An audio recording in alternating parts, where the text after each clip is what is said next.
This video I am going to explain about disaster management cycle.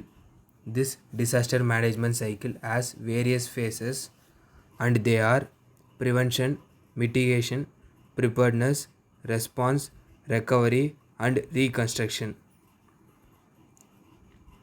First one is prevention. Activities aimed at trying to prevent future disasters such as building dikes and flood control. That is, we have to take some preventive measures in order to control the impact of disaster to avoid people's loss of life. Then, mitigation.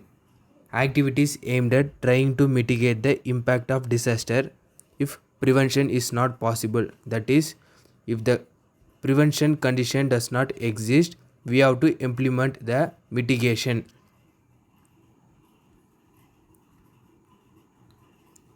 Next one is preparedness.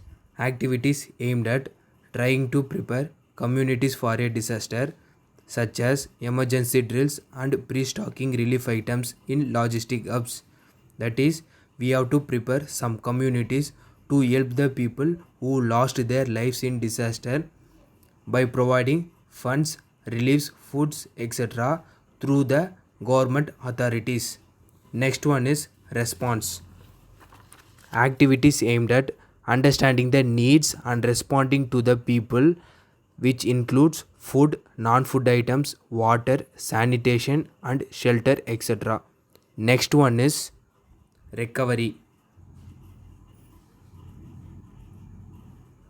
Activities aimed at trying to return to normal life of people's livelihood, which shows that people have to ready to return to normal life if the disaster condition exists or reduces.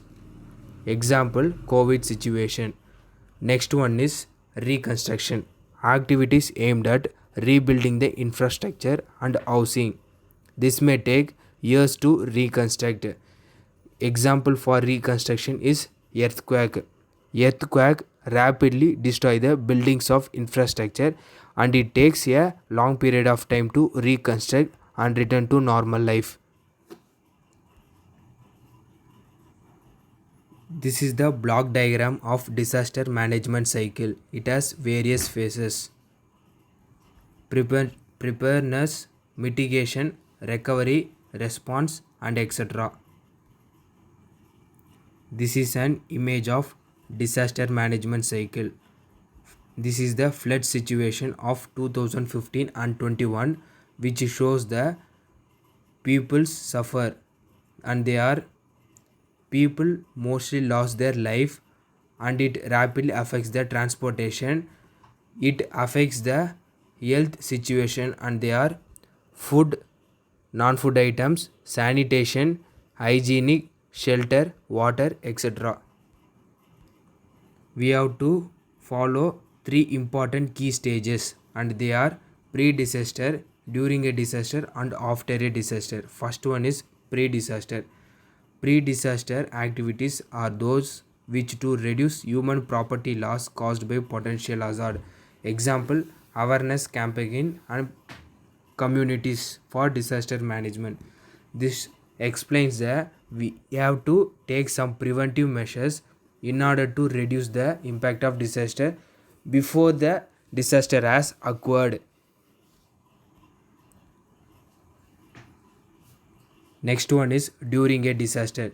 These activities are taken to minimize disaster impacts at the time of disaster, which includes we have to take some sudden preventive measures in order to control the rapid effect of disaster.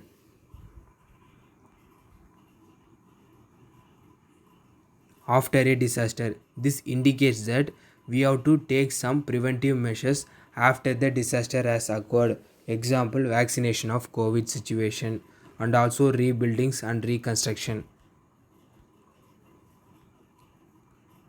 We have to follow some measures in order to control COVID situation, earthquake and other disaster of disaster management, and they are preventive measures at pre-disaster, during a disaster and after disaster. These three stages should be maintained in order to control the disaster effects and impacts. Thank you.